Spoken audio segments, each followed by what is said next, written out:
Welcome to special interview. నేను రమ్మ మండవ. ఈ రోజు మన స్టూడియోలో ఒక స్పెషల్ గెస్ట్ ఉన్నారు. ఆవిడే ప్రతిపక్ష హోదా ఎన్ని సీట్లు ఇస్తారు తెలియదు మనీకా.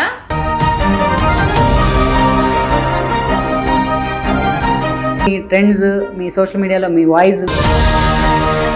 బాబు గారు జన్మభూమి సైకిల్ అని ఇచ్చారు. సో నాకు అప్పటి నుంచి బాగా అభిమానం అనమాట. మీరు అక్కడి నుంచి మళ్ళీ సినిమాలు వైపండి అసలు ఎలా? నేను మొట్టమొదటిసారి మాట్లాడిన వ్యక్తి బోయపాటి ఆ జై జానకి నాయక నా ఫస్ట్ పిక్చర్. ఈరోజు నేను సక్సెస్ అయ్యాను అంటే నా వెనకతల నా హస్బెండ్ ఉన్నాడు.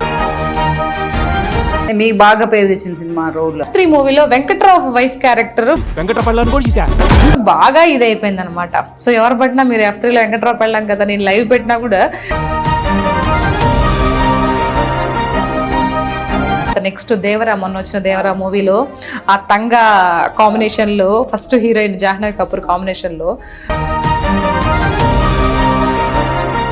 సూపర్, అసలు నా బాగా నచ్చింది. మరి హఠాత్తుగా పొలిటికల్ టర్న్ ఏంటి? నేను ప్రత్యేక హోదా తీసుకొస్తాను, మెడలు వంచన్నారు. నీ మెడలు అడిగి వంచావు తప్పితే వాళ్ళ మెడలు ఏమైనా వంచగలిగేవా? ఏమొక రోజా ఒకటి, ఓ శ్యామల ఒకటి.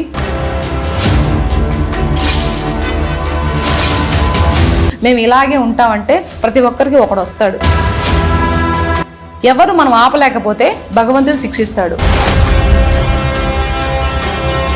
సో పవన్ కళ్యాణ్ గారిని చూసి ఎంతో ఇన్స్పిరేషన్ అవుతుంది. నెక్స్ట్ లోకేష్ గారు సీఎం అవుతారేమో అట్లా అనిపిస్తుందండి. అంత బాగా మారారు అనమాట. అంత బ్యాక్గ్రౌండ్ ఉన్న వాళ్ళని అక్కడికి జైలుకి పంపించారు. మిమ్మల్ని ఏం అంటలేదా?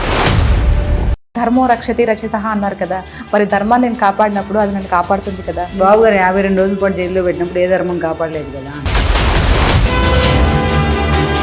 రోజా గారు ఆవిడ యొక్క మాట విధి విధానం ఎలా ఉంటుందంటే,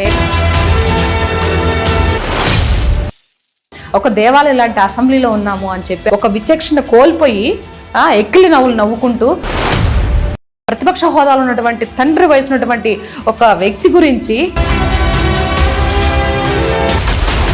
అంత నీచంగా చూస్తారు ఆఫ్టర్ ఆల్ రాజకీయం కోసం. నెక్స్ట్ జగన్మోహన్ రెడ్డి గెలవడండి. ఈ పాయింట్ నోట్ చేసుకోండి. మీరు నెల్లూరు స్లాంగ్లీ ఈ శ్యామల ఈ పిల్ల ఒకటి ఎవరు నీకు అసలు ముందు అధికార ప్రతినిధి పదవి ఇచ్చిందా? మీరు ఏ పార్టీ వైపు టర్న్ తీసుకునే అవకాశం ఉంది? చెప్పంగా.